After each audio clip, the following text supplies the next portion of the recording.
2 weeks, beginning today. The youngsters have joined us, so come watch them play on Card Sharks. And here's the host of Card Sharks, Jim Kelly. Hi, thank you very much. You're in the holiday mood. Thank you. You're very kind. What a good group. Yeah, I think we're all getting in the holiday mood about now. Thank you so much, Gene Wood. Good to see you. And we're all decked out for Christmas. And as I mentioned on Friday, for the holidays, a lot of youngsters are home from school. And I know people have written in before and said, gee, you really enjoyed it during the summer vacation. We had the young people on. So that's what we're doing over the Christmas holidays. Some good young people. They're going to play along. And let's get started right now. Let's open up the board, get to the cards. Go ahead. Janice and Lois, start loading. We'll meet our first two young card sharks. This is Mitch Silva. Hi, Mitch. Nice to meet you. Why don't you tell us about you, sir? Okay, I'm Mitch Silva, and I live in Encino, and I go to Brentwood School. I love animals, especially dogs, and I have 2 dogs. I enjoy sports, especially tennis, swimming, and baseball, and I have a super family, even my sister. Even your sister? Right. Even her? Why do you say even your sister? Well, sometimes she's not so super. Oh, yeah. She's still your sister, though, right? Right. Here's a nice young lady. We'd like to say hello to Gina Graham. Hi, Gina. Nice to meet you. Got you up there in a little perch there, huh, Gina? What about you? Hi, my name is Gina Graham, and I go to Magnolia Junior High School. I'm in 7th grade, and I enjoy cheerleading. I like to cheer for football and basketball, and I also like to play. And I like a lot of animals, especially cats and rabbits. Yeah. Is it tough being a cheerleader? No, it's fun. Yeah, I imagine it would be, getting out there and jumping around and everything. Yeah. Now, you guys can relax, right? You know, as we always do, we play the best 2 out of 3. But in the case with the young people, because we want you to be totally at home and comfortable, we're going to play 2 matches. We'll play a best 2 out of 3, and then the winner plays the money cards. Then the other one comes back, we play another match. Okay. So you got nothing to be afraid of, right? Okay? Right. You cut the cards? Yeah. Yeah. Good luck. Let's get started. And, oh, G2T2 is all set for the holidays. I think he looks very nice, doesn't he? Looks very good for Christmas. Okay. Here we go. Best 2 out of 3. We start. We had a coin toss to decide who plays red and who plays blue. And Mitch, it means we start with you. Mitch, we asked 100 married women. Do you have your husband wrapped around your little finger? How many women claim they do have their husband wrapped around their little finger? Well, I think nowadays that most women usually do have their husband wrapped around their finger, because they're always the one that are saying that they want the divorce, usually. And so... That's what they're all saying. Mitch lives in California, friends. So I think that would be a pretty high number, about 62. 62 out of 100 women claim they have their husband wrapped around their little finger, Gina. Higher or lower? I agree with Mitch. But I think that even if they did, I don't think they'd really want to admit it, so I think it'd be a little bit lower. Ah. You planning on wrapping your husband around your little finger someday? But I'm not going to tell him. Oh, I see. Smart girl is Gina. If it's lower, then Gina, you'll play your cards. If not, it'll be Mitch with his. And, of course, anytime you can hit it right on the head, that's a $500 bonus. That would help with the college a bit. 62 and lower. The actual number of women who have their husband wrapped around their little finger is 22. Very much lower. Gina may be right. Women's intuition there. She's not going to tell him. Gina starts off with a 7. Change that card. Anytime you win the question, you can change it, and a great change Higher. with a 4. Higher. She says. No, 3 is not higher. Mitch right away gets a break, a free chance for a 4. All right, that's a great card. Let's go higher. Higher than a 4. Yes, All a right. jack. Lower. Risking it lower. It is a 3. Higher. Higher than a 3. A 9. Freeze. I'll freeze. And we'll move over the freeze bar to protect that position for Mitch, who now needs 1 card for the first game. Gina, this to you. Now, Gina, we've all heard the lyrics from the song Santa Claus is Coming to Town, right? They go, he knows when you've been bad or good, so be good for goodness sake. We asked 100 first graders, do you really behave better when it gets close to Christmas? How many first graders admitted they do behave better the closer it gets to Christmas? I think they would, because they're not going to behave good all year round, so why not go ahead and be good by Christmas? That way they'll get more presents. So I think that it's... Somehow I thought Gina would say that after her answer. I think that it's going to be a very high number. I say it'll be around 80. 80 out of 100 first graders said they behave better. Well, as it I gets agree closer with to her Christmas. that most of them would, because a lot of them believe in Santa Claus. But I think 80 is too high, so I'm going to say it's a little bit lower. A little lower than that? Think she went too high? They don't have a lot of confidence in your answer, Mitch. The actual number of first graders who behave better the closer it gets to Christmas is 92. Gina and our audience was absolutely right. So it is Gina who needs to catch up with a 4. Higher than a 4. This time it is with an 8. 3. And Gina wants to keep Mitch away from his cards, so she freezes. Question 3 will be coming at you in a moment right after this.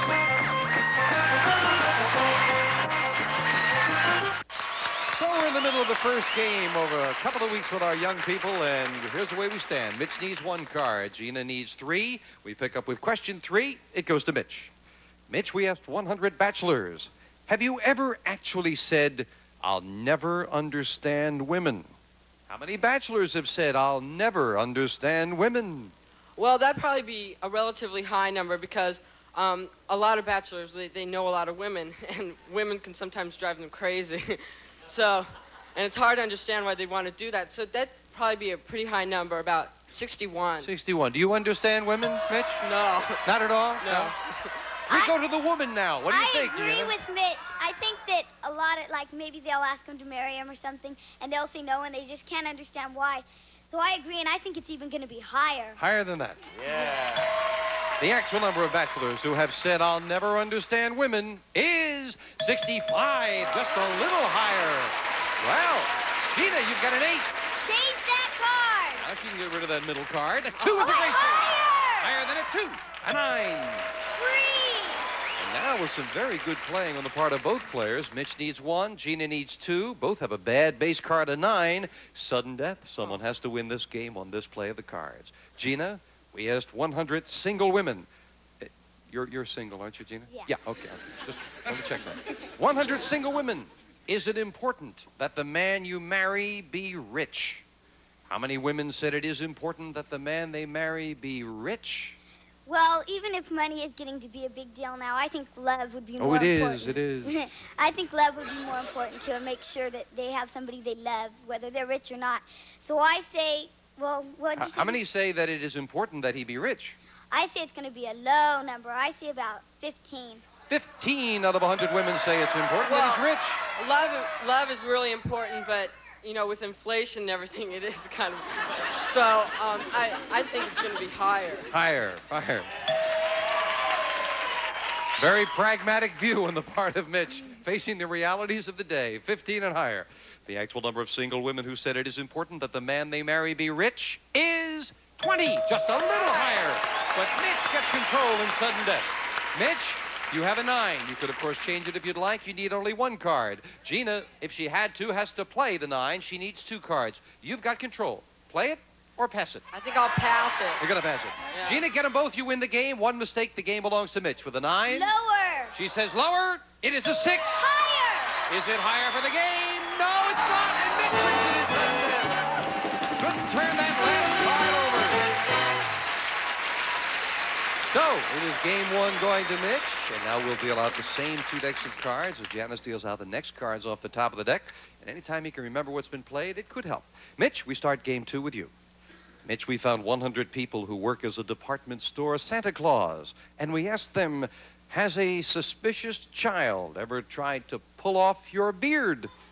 How many department store Santas said a suspicious child has tried to pull off their beard? That'd probably be a relatively high number because, you know, children are really curious to see if that's really Santa Claus.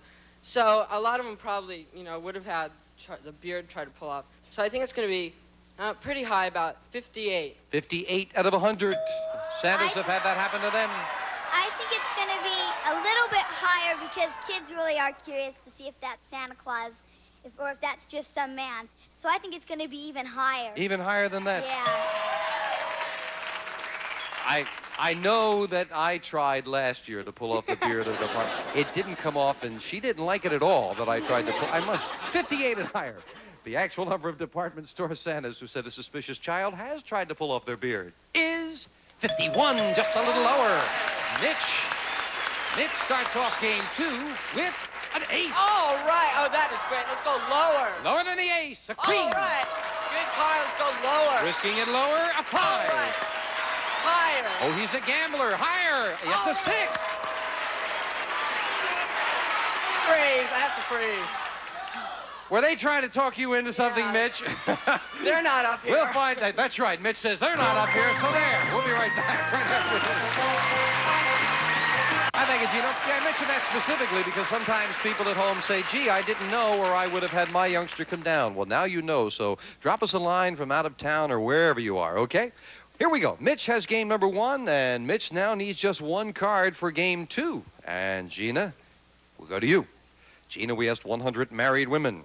Do you let your husband think he's the boss in the family, even though you know it's really you? I remember what you said with the last one, Gina. How many women said they do let their husband think that he's the boss? Well, I think that they would want to keep their husbands happy and let them think they're the boss, and maybe sometimes they even are, but I don't know. So I say it's going to be a pretty high number. I'd say about 60. 60 out of 100 women said they do let their husband think he's the boss, Mitch. Well, I think that with the women's lib and all, they don't want to show that the men could be, better than them. So I think it's going to be even lower. Lower. You figure that if they're the boss, they're going to tell him, huh? The actual number of married women who said they let their husband think he's the boss is 69, not lower, it's higher. And it's Gina, who in game 2 has a 6. Change that card. Can she improve it? Ooh, up the middle with an 8. Bad card. Lower. Lower, she says. No, a 10 is not lower. There's a big break for Mitch. He has a free chance to call off the 6 for the match. Let's go higher. Is it higher? Yes! Mitch wins it. He gets the first crack at the big money. Gina, we're not going to say goodbye to you. We're just saying so long, because after Mitch plays the money card, you can come back and play the match, all right? So we'll see you in a little while, Gina. Don't you go too far, love. And Mitch, you come on down here with me. Mitch Silva. Got $200 already, Mitch. That's great. Now, we know with the money cards, we mention this from time to time, of course, there's $28,800 that could conceivably be won up there. That's a lot of money, so as we always do with the young people, we have one of the parents come up, so we're going to invite Mitch's father to come on up here and play the money cards with him. Hello there. You are? Very Silva. Very nice to have you here with us. Got a fine young man now. You cut the money cards? Yeah. All right, let's get the Silpas over there to play the money cards. Let's wish them well. Come on, gang. Here we go. Sure, hop right on up there, now. The two of you can share that microphone as we deal out the cards that you cut. We're going to give you $200 of new money. You pocket that $200 you've already got, Mitch. You decide how you want to bet them. $200 on the second level. Minimum bet's $50 till you get to the top card, the big bet where you must risk at least half the money. Now, remember, unlike the main game now, we want to give you every opportunity, so if you get a tie, you don't lose. Your bet just carries over. All set? Yeah. Here we go. Here's $200. And, of course, also to help you along on that score, you can change your base card on each level if you need to. Thank you, Lois. We'll start Mitch off with 200 and a queen. Good card.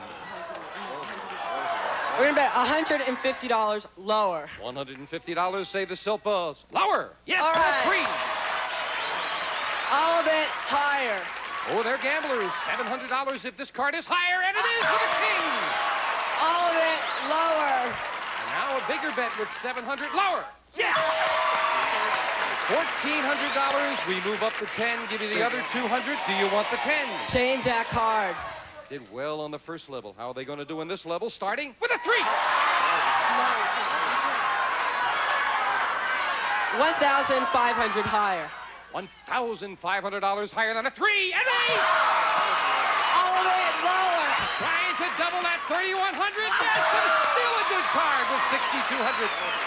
$5,000 lower. $5,000 in the turn of this card. Come on, be there lower. Yes! Already $11,200, and we move up. Change that card. You made Change a great it. change before. Let's see a good change right now.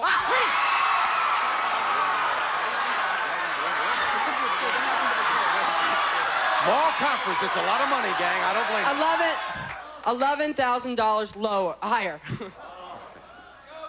$11,000. Is this card higher than a 3? $22,200.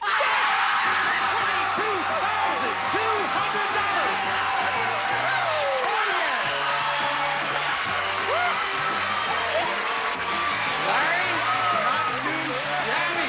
Come on down here with me. Way to go, Larry. That took a lot of guts. And with the 200 in the game, Mitch, I think you about took care of college right now. $22,400. We'll be back with a second match with Mitch and Gina. We might be able to do it again right after this. Gina Graham has joined us again as we play the second match with she and Mitch. Listen, I just want to let you know, our staff, I almost lost my voice there, rooting for you there, Mitch. Our staff has just checked. Now, we've had the young people on over the last 3 years in various times during this. Just want to let you know that that is the biggest single win by a young person we've had on the show. That is nice. You ever earned that much money before, Mitch? I never won anything. Never won anything. Okay, here come two brand new decks of cards, and we're all set to go again. Gina, maybe it'll be your turn this time. Of course, you're going to get another crack as once again we play the best 2 out of 3, and we start with Mitch. Mitch, we asked 108-year-old boys, have you ever shaken one of your Christmas presents so hard that you actually broke what was inside? How many 8-year-old boys have shaken one of their presents so hard they broke it? Oh, that would probably be a high number because they're really curious to finding out what it is. And if it's breakable, they're going to shake it pretty hard to, because they really want to find out. So that'd be a pretty high number, about 57. 57 out of 108-year-old boys have done that, Gina. Well, I think they'd want to know what it is, but I don't think they're going to shake it hard enough to break it. So I think it's going to be a little lower. A little lower than that? Lower. The actual number of 8-year-old boys who have shaken one of their presents so hard they broke it is 6. That's all. But nonetheless, if you've got your tree up out there and the presents are under it, don't shake. Gina, you start off with a queen. Lower. Lower than a queen. A 5. Higher. Who's gonna risk it? And had to be higher when you call it over here, so it's a free chance for Mitch at an 8. Higher. Higher than the 8? Yes, a king. What? So lower. Lower than a king. A 4. Higher. Higher than a 4. A 6. Freeze. Mitch has great good fortune with those cards. And, we've got a little visual here for you. Let me get this out. Now, take a look at this picture, Gina. As you all know, this is a picture of Bugs Bunny, right? A little limp-wristed, but Bugs Bunny nonetheless. Well, we asked 100 grown-ups, who is this? How many grown-ups knew that this is Bugs Bunny? Well, Bugs Bunny's been around a long time, so I'm sure they watched him when they were kids and watched him in cartoons. So I think it's going to be a high number, about 85. 85. Even the grown-ups knew, Mitch. Well, I agree with her that, it's been around a long time and they've all known about it, but 85 is a really high number, so I'm going to say it's lower. Lower than that. Mitch, you think more children would know than grown-ups? Yes. All right, let's find out here with the grown-ups. The actual number of grown-ups who knew this is Bugs Bunny is 66. Mitch is right. It is lower. Only 2 out of 3 grown-ups. Mitch, you got a 6. Well, let's change that card. And the 6 becomes a 7. Okay, let's go higher. If it's higher, Mitch has the game and another $100. No. Tough change for Mitch, but a good break for Gina with a queen. Lower. Lower than a queen, a 9. 3. And I will fill in the spaces for Mitch. And question 3 to you, Mitch. No, we won't get the question 3 because Corey's waving a card at me saying commercial. We'll be right back right after this.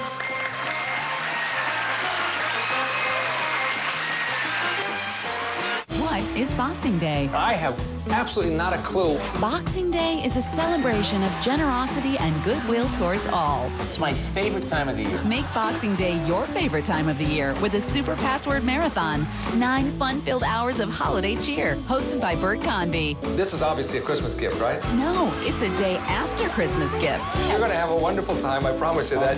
The Boxing Day Super Password Marathon, tomorrow, starting at 9 a.m. 8 Central, only on GS.